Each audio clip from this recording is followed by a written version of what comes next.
তাড়াতাড়ি রেডি হয়নি, আমাকে তো আবার ওইদিকে যেতে হবে। আরে পানির পিসটা ফালায় দেই। এই তো আমি রেডি হয়ে গেছি, এখন তাড়াতাড়ি যাই। আরে ওই মহিলাটা তো দেখি বাইরে চলে যেতেছে, তাড়াতাড়ি লুকায় থাকি।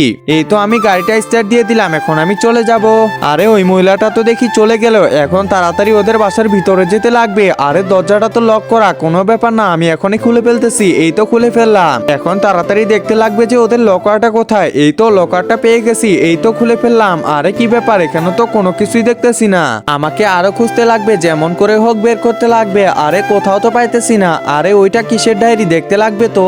আরে কি ব্যাপার, এতজন মানুষ ইনার কাছে টাকা পায় আর আমি আসছি ইনার বাসায় করতে। কাবা ঘরের দিকে তাকালেই নাকি সব গুনাহ মাফ হয়ে যায়। হে আল্লাহ, যে আমার ভিডিওটা দেখে লাইক এবং সাবস্ক্রাইব করে দিবে তাকে একবার হলেও কাবা শরীফে যাওয়ার তৌফিক দিও। যাক, এটা দেখে তো আমার খুবই খারাপ লাগলো। এই তো আমি বাসা চলে আসলাম। আরে কি ব্যাপার, আপনি কে আর কোথা থেকে আসছেন? আরে আমাকে চিনবা না, দাঁড়াও, তোমার জন্য কিছু নিয়ে আসছি। এই যে এগুলো টাকা রাখো আর তোমার ধারগুলো শোধ করে দিও। আরে আপনি আমাকে টাকা দিচ্ছেন কেন, কিছুই তো বুঝতে পারলাম না।